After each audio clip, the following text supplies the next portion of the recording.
So let's talk about electronic throttle control. So this is electronic throttle control on an 09 Fusion.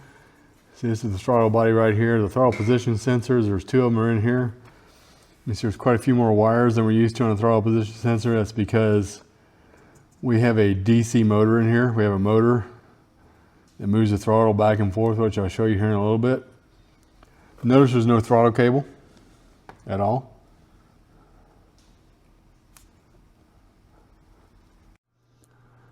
So this is our throttle body. This is a motor that moves the throttle plate itself back and forth. Throttle position sensor, usually there's two. We need to have redundant sensors, which we'll see in a little bit. Accelerator pedal position inside the car. This is called a drive-by-wire system because there's no throttle cable. Now some of the earlier ones, some of the Toyotas and things like that would have a throttle cable running out and even to the side of the throttle body sometimes, but it would just move a sensor. It wouldn't actually move the throttle except for a little bit, and it was kind of a limp home mode type of thing. But now they're all, none of them have throttle cables. Sometimes the PCM drives this whole thing. Sometimes it has its own TAC module, throttle actuator control module, which the PCM watches. So either way, it's module controlled. So obviously we see this moves, your pedal assembly moves, you floor it. The two potentiometers in here, there's throttle position. There are accelerator pedal position sensors in here. There's two of those. And you'll see those on data as well, as you will see these. So when those move, the module sees that you're moving it and then responds. So you floor it, this should go wide open throttle, the throttle blade should open, part throttle and so forth. A lot of times people complain about the reaction of it because it's designed to move slowly, especially on luxury cars and things like that. In park or neutral, it's not going to let you rev it up in most cases, depending on the car. So yeah, it's controlled by the module itself. So this is an input, this is an output. So these have two potentiometers in them as well as the throttle position sensors. So you can see on our TP sensor voltage, one starts at low, around 0.6 volts to about 4.5 volts, which is where old throttle position sensors worked on the throttle cable cars. That's the only one we'd see would be like this, like you got, like has been tested in our class. So these now have two on this and two on the throttle position sensor on the two throttle position sensors on the throttle body, and one runs the opposite way. So at 0% throttle, we're 4.5 volts here or so. On this one, we're half, and one goes up, one goes down, and they meet in the middle at 50%. So that's one way it can check itself to make sure everything is working the way it should. So, plus it's a redundant sensor, so if one fails, more than likely the other one might not fail, hopefully. But obviously if one fails, it's going to set a code and send it into limp home mode.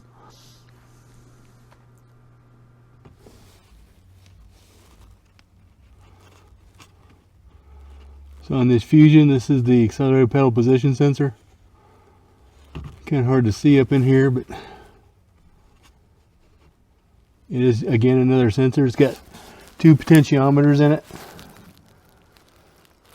And so this is a drive-by-wire system.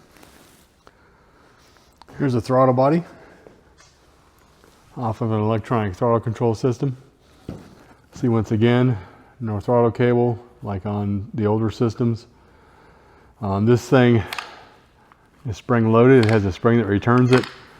So if we lose power or signal to this, you know, if it's unplugged, whatever, it goes to its default mode. So if you look at this, I don't know how well you can see it, there's a gap right there. See where my finger is?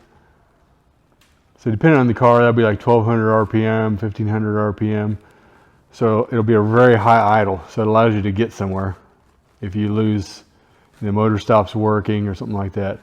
Now you can also have an issue where this gets stuck open. Like it could rust. Some of the older Toyotas would do this. The water would condensate inside of here, and then the shaft would get corrosion, spring would get messed up, and so you'd see them stuck open. So one of our tests is obviously with this unplugged and off on the car, is to usually we use a screwdriver or something just to see, you know, without sticking your finger in there because you don't want to get caught, just to see if that opens and closes like it should.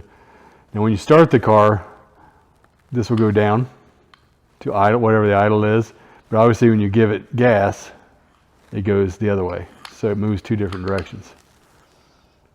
So inside of here, go ahead and take this apart.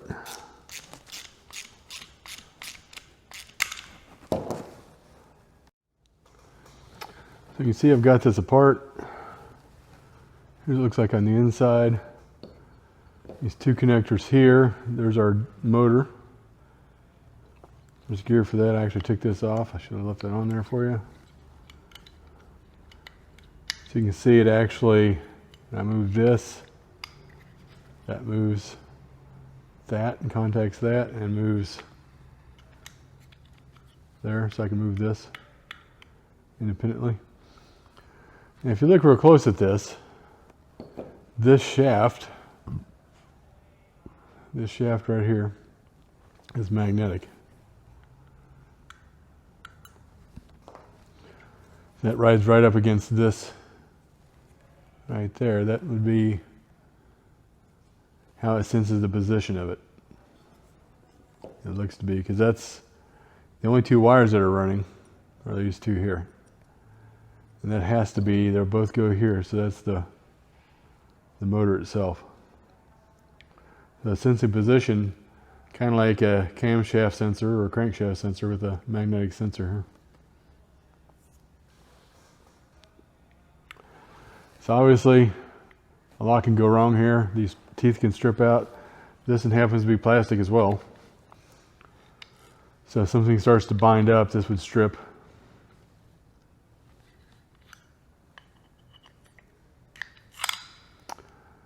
And I said before, the default, there's a spring under there, so if that spring broke, this thing would just be flopping around in the wind.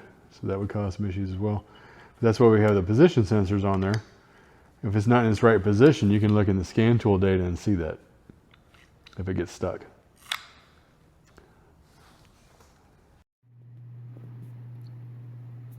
All right, so I am here just messing around with this throttle body. I've applied, so if you look at our setup here, pin 1 and 2 are motor positive and negative. So if I apply it to those two, I've got positive here, running through the circuit breaker to momentary switch. If I hit that button, it opens. Just like you expect. That's just 12 battery voltage going to it. And if I was to reverse these, it would actually go the opposite direction. I'm going to turn this off. I'm going to make that our ground.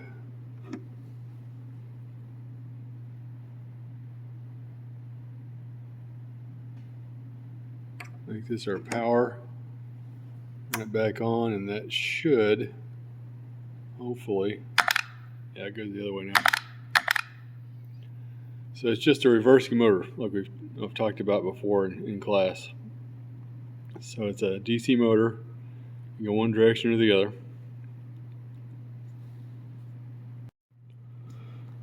So this is what I do when I get bored. Start playing around with stuff.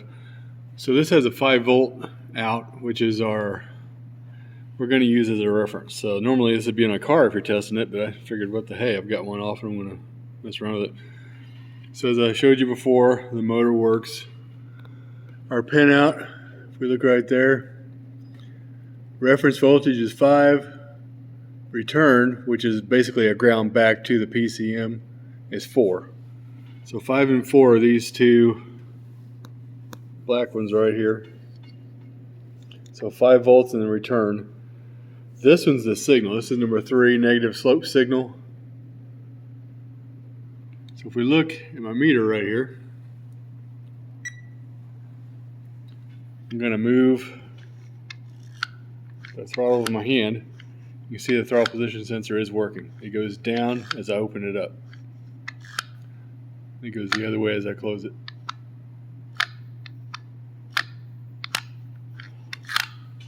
So the other one is positive slope number 6. See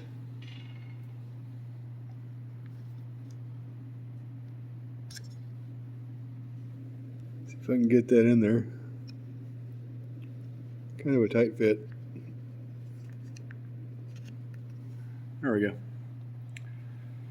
So this would be more like idle right here, because you know this is default, like I said before.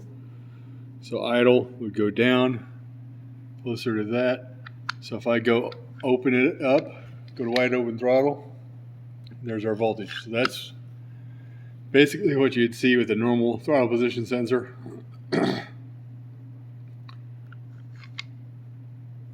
So that's our positive slope signal. So that's what we used to see is the one signal. Now we have redundant sensors in here, which we'll take apart and look at here in a minute. We have redundant sensors, so it can check against itself, basically. Remember, at 50%, that should be pretty close to the same voltage on both of them.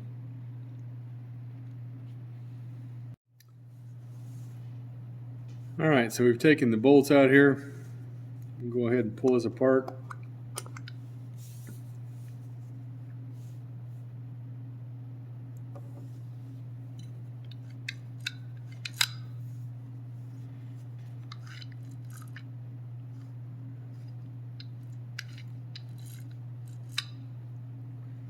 You can see the two for the motor there. I expected to see a potentiometer.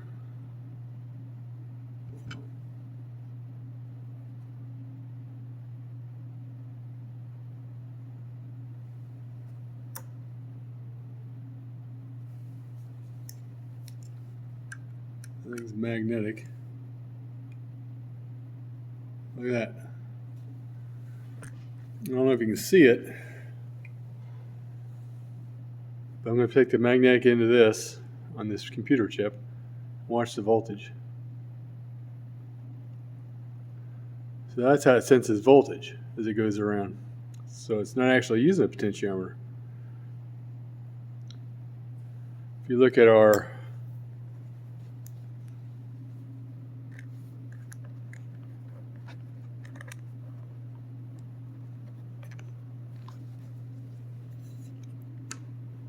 take a good close look at this.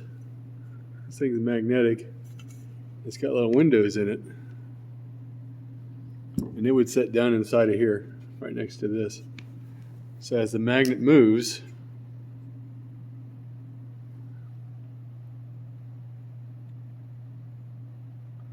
see, I can move the magnet and actually make it do the same thing we were seeing.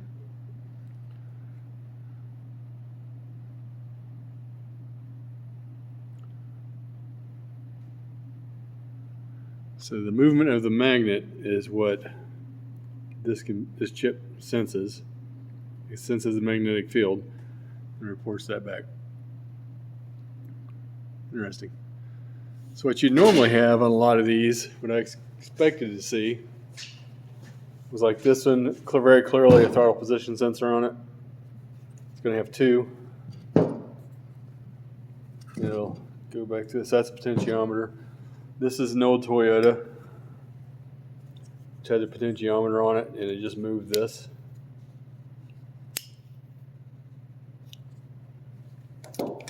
And this is interesting because it's a big old thing, Toyota. This accelerated pedal position sensor was this. You can see it doesn't do anything for the throttle. It'll move it, report back to the TAC module, the accelerated pedal position, then this motor would move and move this thing, and then the throttle position sensor was right there. So just like on the older throttle bodies, mechanically moved it, like this does, like a lot of them do. Now the interesting thing about this though is if you go all the way wide open throttle, it does actually open the throttle. So that's what's kind of their default limp home. If something didn't work, you can mechanically move it enough to get down the road, but you'd have to kind of floor it. They got away from this monstrosity though, and most everything is nowadays is like this. With a lot of times you pop these off and there would be a potentiometer inside of there that turns. You can actually move it with your hand, but this one's just a little bit different. You can see the gear here. Pop off, these are plastic gears. So there's the motor.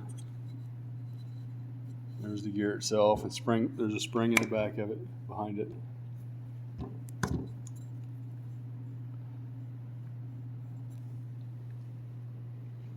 And there's the two motor connectors right there.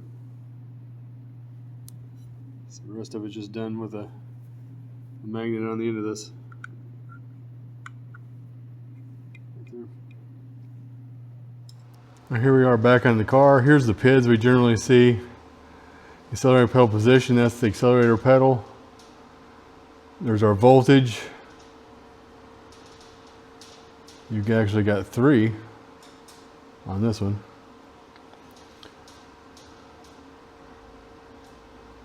Shows you actual electronic throttle control. And there's throttle position sensor, which is out here. Throttle position sensor, 1, 2. There's a percentage. Notice that 1 is 4.09 volts. This is just off. This is, I wouldn't call this idle. It's going to change when you go to idle. And 2 is 1.21. And they run opposite of each other.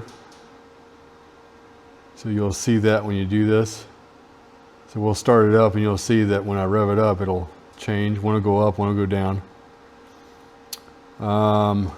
Stereo pedal position sensor, same way, and one is opposite of the other.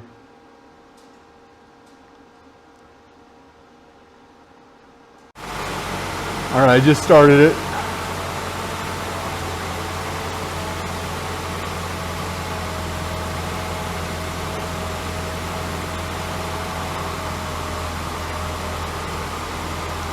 You can see as the idle's changing, there's no idle air control on one of these. So it uses the throttle, it moves the throttle itself to change it. You can see the throttle position goes down and then up.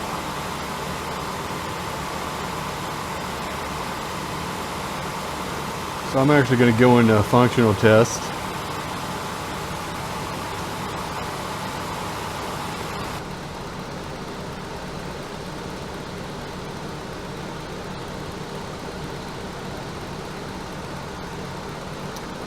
Alright, so I'm in the functional test for idle speed. It's at 500. You can see the throttle position is pretty low. I'm going to increase that.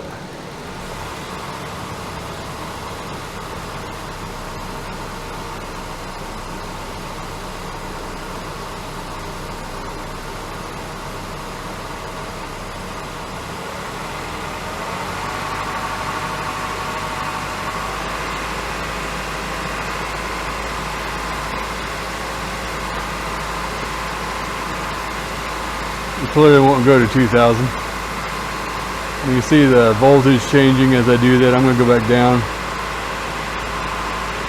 And your throttle position voltage.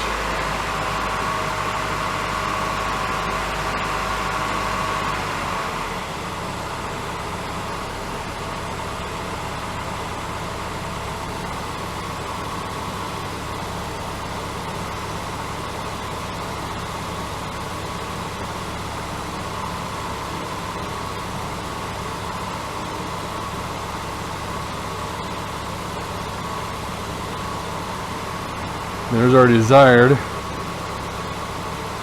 there's what it is. So that's always given to give you desired and actual. It makes it easier to diagnose.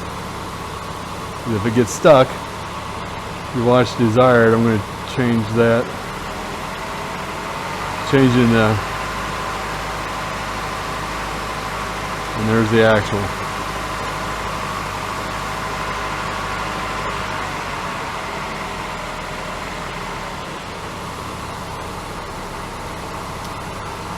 Alright, now we're going to hook the scope up to it.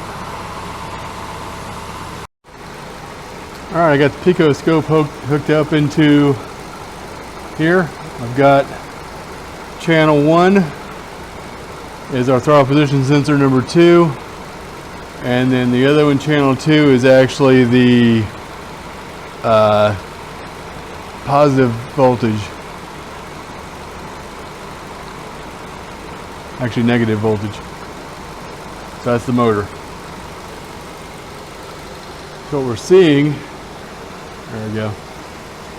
All right, so I'm going to rev this up just so you can see what it looks like. The blue is the throttle position sensor. The red is hooked to the motor, the DC motor.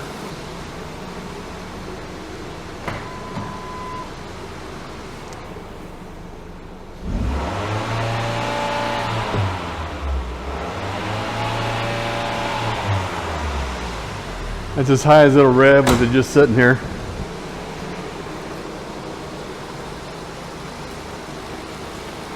All right, now I'm going to move this to the other throttle position sensor because there's two.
Alright, just so you can get a better idea of what it should look like driving down the road.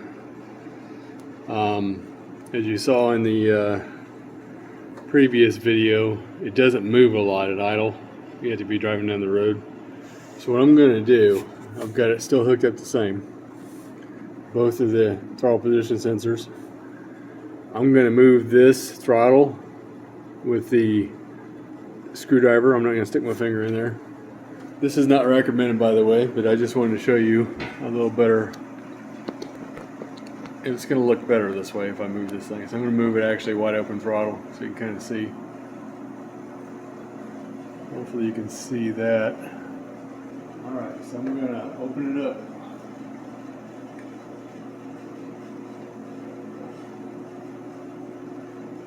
See, it actually crisscrosses.